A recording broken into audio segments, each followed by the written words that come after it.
Hello दोस्तों, स्वागत है आपका एक नई कहानी में। तो चलिए शुरू करते हैं। आज की कहानी हमारी है सौतेली माँ बनी चुड़ैल।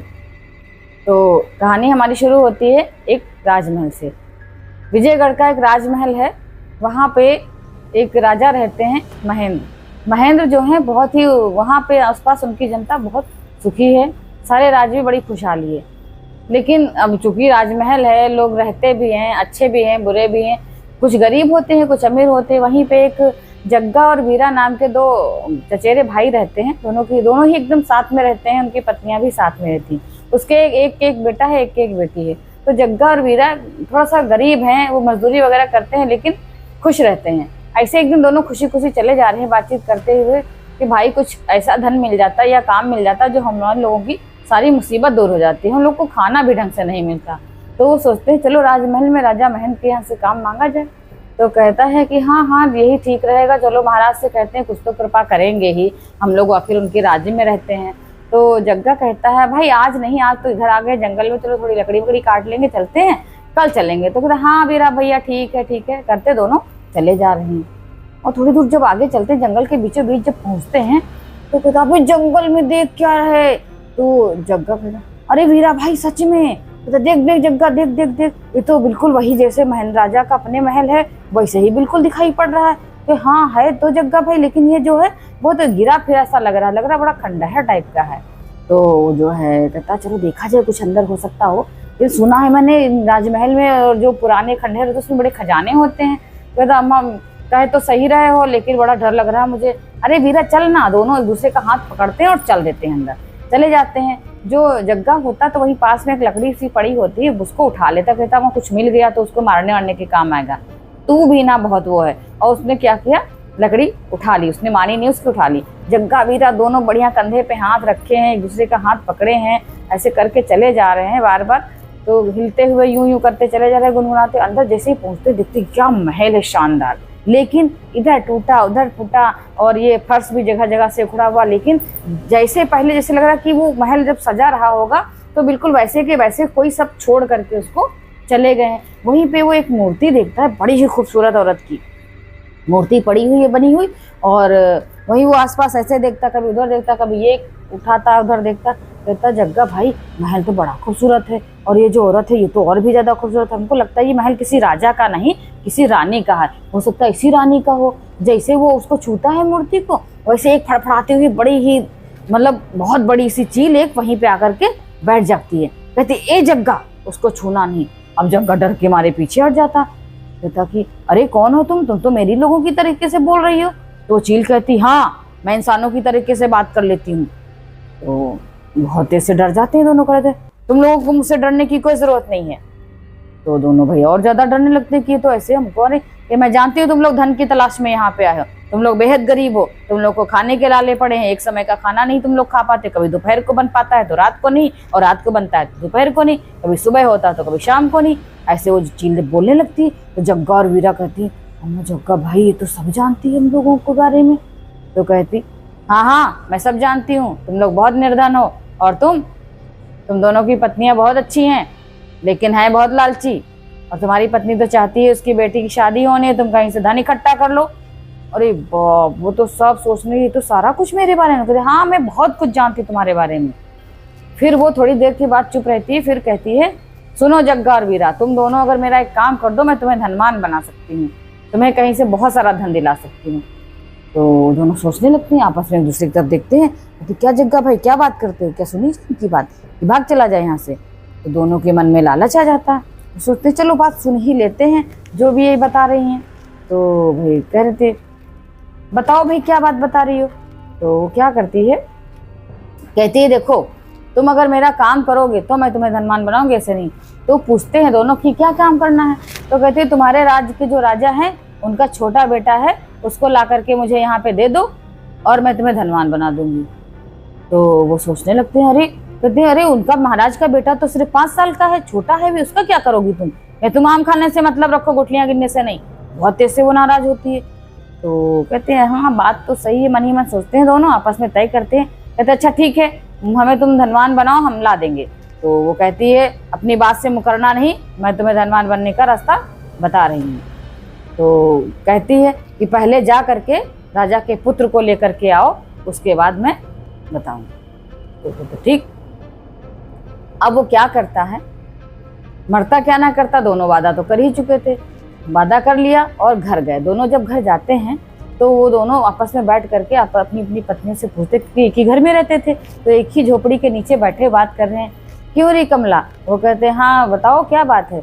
तो वो यही सारी बातें बता देता, वो विमला से पूछता, वो कमला से पूछता। तो दोनों कहती अरे धन की जरूरत तो है ही है, तो कोई नहीं ऐसा। पहले तो कहता वैसे किसी के पुत्र का अपहरण करना अच्छी बात नहीं है, और तुम कर कैसे पाओगे, वो तो महाराज का बेटा है, वो कहीं भी इधर उधर जाएगा ही नहीं।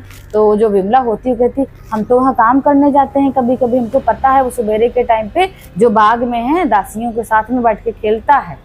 तो कहनी बाग कहाँ, कौन सा बाग? कहीं वही जो किनारे वाला बाग है, वहाँ से तो बाउंड्री भी नहीं है, कोई सब कोई आते जाते हैं। तो कहने कि अच्छा। तो दोनों फिर सलाह करते हैं, दोनों की पत्नियां महालालची हो जाती हैं, कहती हैं तुम दोनों ये काम कर सकते हैं, मेरी तरफ से पूरी छूट है।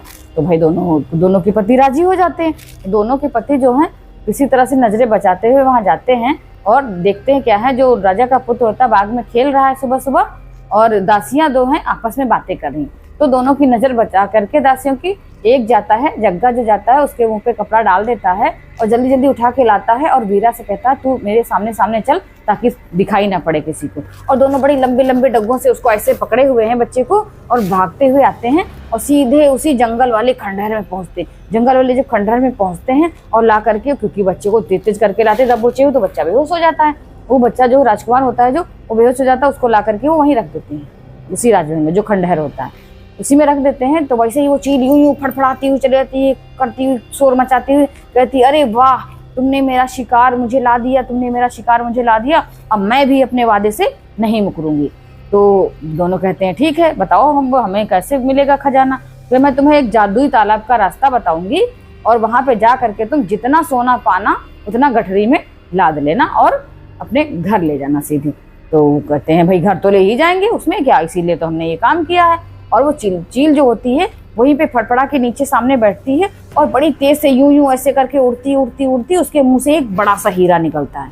मुंह से एक बड़ा सा हीरा एकदम सुनहले रंग का निकाल करके रख देती है और कहती है ये जो हीरा है इसको तुम हाथ में पकड़ो और ले करके जंगल में जाओ। इस हीरे से जो किरणें निकलेंगी निकलती जाएंगी, तुम ठीक उसी के सामने सामने चलते जाना, किरणों के साथ ही साथ चलना। जैसे जैसे तुमको रोशनी मिलती जाएगी वहाँ जंगल में तुम्हें एक जादुई तालाब बड़ा सा मिलेगा, उसमें खूब सारा सोना है, तुम जितना मर्जी है निकाल लेना, गठरी बना लेना, सीधे अपने घर पे पहुंचना। तो दोनों कहते हैं ठीक घर जाएंगे ही। और दोनों ने क्या किया, ऐसे ही हीरा जब हाथ में पकड़ा जग्गा ने, और जो वीरा था वो देखता जा रहा था आगे हमें कहाँ चलना। वो झाड़ियाँ साफ करते करते जिधर कोई उसकी किरणें जाती उधर ही वो चलता जा रहा। थोड़ी दूर जब चलता है तो उसको तालाब दिखाई पड़ता। तालाब देख करके दोनों की आंखें चौंधी आ जाती, इतना सोना इतना सब कुछ।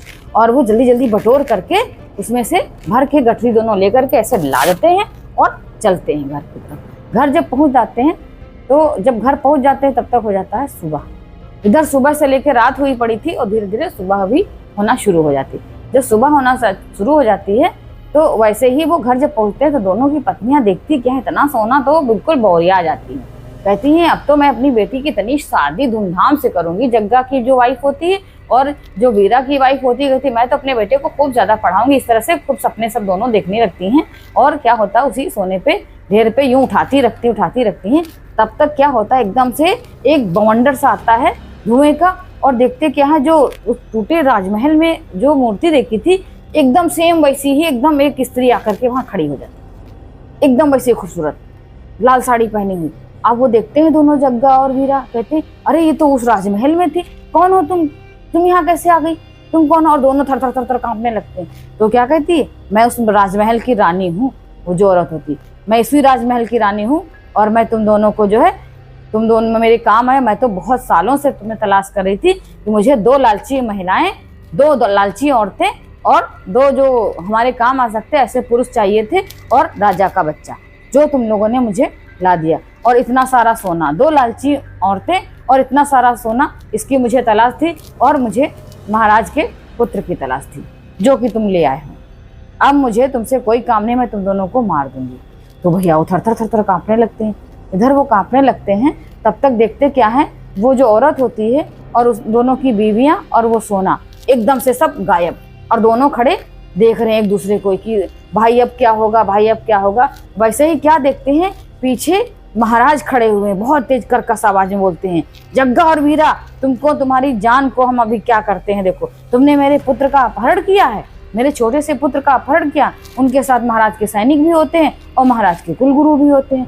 कुलगुरु कहते हैं, उनको रोकते हैं, महाराज महेंद्र आप शांत हो जाइए, आप ये सोचिए कि अगर मैंने दिव्य दृष्टि से नहीं देखा होता कि जग्गा और वीरा ने जो है आपके बेटे का अपहरण किया है, तो आप कैसे पता लगाते।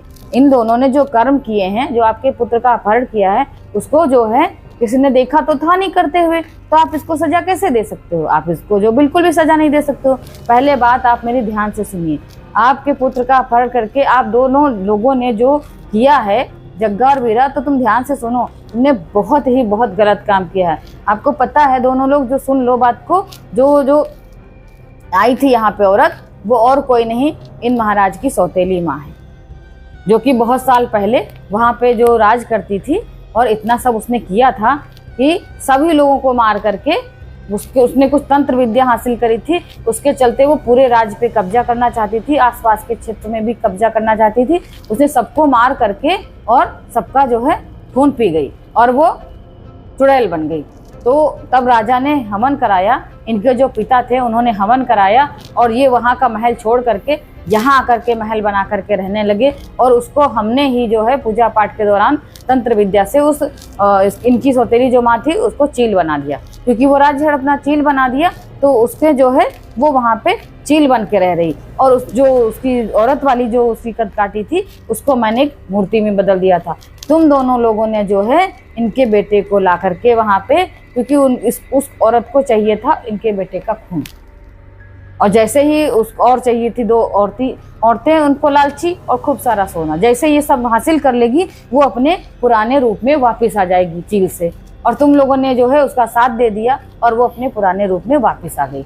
अब उसको कैसे क्या करना, इसके लिए तो बहुत कठिन पूजा करनी पड़ेगी। महाराज पहले इसके जो पूजा का इंतजाम करते हैं, पहले चलते हैं खंडहर वाले महल में, देखते हैं क्या है, उसके बाद इन दोनों से निपटते हैं। चलो मुझे जहाँ से वो तुम सब करके आए हो। दोनों को मारते हुए ले जाते हैं, वहाँ पे ले जाते हैं, दोनों पहुँचते हैं जल्दी जल्दी। वहाँ देखते क्या है, वो दोनों की जो वाइफ थी वो उसी सोने के ढेर वहीं पे पड़ा हुआ है, और वो दोनों महिलाएं उसी पे पड़ी हुई हैं बेहोश, और उसी जगह पे राजा का पुत्र भी पड़ा हुआ है, राजा का पुत्र भी बेहोश है, और वो जो मूर्ति बनी हुई थी वो भी अलग है। जैसे ये लोग वहाँ पे पहुँचते हैं सोने के पास में, राजा अपने पुत्र को उठाने के लिए चलते हैं, तो साधु महाराज जो होते हैं कुलगुरु, वो रोक देते हैं, महाराज रुकिए, उसको अभी मत छुइएगा, नहीं तो ये जो आपकी माता जी हैं सौतेली, ये हमला आप पे कर सकती हैं। वो चील एकदम से फड़फड़ाती हुई साधु को देखती है, बहुत तेज पे गुस्सा होती, तुम फिर यहाँ आ गए, तुमको मैंने यहाँ से जाने कितने दिन पहले ही भगा दिया था। साधु कहते तुमने क्या भगाया था, मैंने तुमको चील बना करके इस रूप में कर दिया था, तो मैं खुद ही चला गया था। अब दोनों में इतनी बहस होने लगती है, लेकिन साधु महाराज जो है जग्गा और उससे पूछते हैं, तुम्हारे पास इसने जो हीरा दिया था वो कहाँ है। अब जग्गा जो है चुपचाप हीरा निकाल के दे देता। महाराज कहता महाराज रुकिए, इसकी एक कमजोरी मेरे पास है। अब वो कहता बता तो क्या करना चाहती। कहती मैं इसको मार के इसका खून पीऊंगी और मैं पूरी तरीके से अपने पुराने रूप में आ जाऊंगी। तब राजा कहते हैं भूल गई तुम, इससे कितने साल पहले मैंने तुमको जो है इसी रूप में परिवर्तित कर दिया था, मगर मैं तुम्हारी जो है जान को जो है निकाल नहीं पाया था। तो कहती अरे तुम जान कैसे निकालते, मैंने तो खुद ही अपनी जान को अपने कब्जे में करके रखा हुआ। वैसे ही साधु कहते हैं तुम क्या जान को कब्जे में रखोगी, अब तुम्हारी जान ये देखो मेरे हाथ में है। और जो साधु महाराज होते हैं वो हीरा उठा करके अपने हाथ में ऐसे दिखाते हैं। वैसे ही वो चील एकदम से डरने लगती है कि अब तो हम जरूर मर जाएंगे, अब फिर से हम चुड़ैल थे और फिर से हम बहुत ज़्यादा परेशान हो जाएंगे। तो इतनी तेज से वो आती है गुस्से में, वही उस रूप में एकदम फड़फड़ाती हुई और साधु महाराज पे हमला करने के लिए। लेकिन साधु महाराज जैसे वो पास आने लगती है, दोनों हाथों से पकड़ के ऐसे और हीरे को इसको जमीन पे दे मारते हैं। उसके जब टुकड़े टुकड़े हो जाते हैं तो चील जो है फड़फड़ा के एकदम से हैवान बन के आ जाती है सामने। वो चील से रूप से मुक्त हो जाती, हैवान बन के आ जाती, जैसे वो चुड़ैल थी पहले बन के आ जाती है। तो महाराज जो होते हैं वो दूर हट जाते हैं और साधु महाराज जो अपने कमंडल में जल लिए होते हैं उस पर ऐसे छिड़कते हैं, मारते हैं कस के फूंक। तो फिर वो जो चुड़ैल होती है वो एकदम से गायब हो जाती है। गायब हो जाती है और जो मूर्ति बनी हुई होती है वो एकदम से चटाक हो जाती है, चटाक से फट जाती है और वहीं पे से उसके टुकड़े टुकड़े बिखर जाते हैं। तो साधु महाराज कहते हैं इसके टुकड़े उठाओ जग्गा और वीरा से और इसको यहीं पे दफन कर दो, दफन कर दो। अब ये बाहर नहीं हो पाएगी क्योंकि इसकी जान अब निकाल दी है हमने। बिल्कुल हीरा टूट गया, अब कभी नहीं सही हो पाएगी। उसको वहीं पे दफना देते हैं। राजा अपने पुत्र को उठा लेते हैं। इधर धुएं के बाउंडर से सारा सोना गायब हो जाता है और दोनों जो लालची महिलाएं उन दोनों की पत्नियां होती है वो भी उठ के खड़ी हो जाती हैं। इधर हक्का बक्का इधर उधर झांकने देखने लगती हैं। देखती महाराज भी खड़े हैं और दोनों डर जाती हैं और कुल गुरु भी हैं, उनके सेनापति और सैनिक भी हैं, सब बहुत डर जाते हैं चारों के चारों। फिर माफी मांगते हैं। तो साधु महाराज कहते हैं महाराज इन दोनों को माफ कर दीजिए क्योंकि आज इन्हीं की वजह से तुम जो है अपने पुत्र और अपनी सौतेली माँ से छुटकारा पा चुके हो। नहीं तो अभी तो ये चील थी, इसकी जान तो गई नहीं थी। कहीं ना कहीं ये लोग इसकी जान लेने में आपका साथ दिए हैं, सभी का साथ दिए हैं। तो इनको माफ करिए, अपने राज्य में इनको महाराज बुला करके राजमहल में काम दे दीजिए ताकि ये लोग अच्छे से रहें और आप भी हर से बुरी आत्मा से मुक्ति पा गए, आप भी सुख सुकून से रहिए। तो महाराज जी दोनों को माफ कर देते हैं, अपने राजमहल में काम दे देते हैं। तो दोस्तों ये थी आज की कहानी। मिलते हैं कल एक नई कहानी के साथ।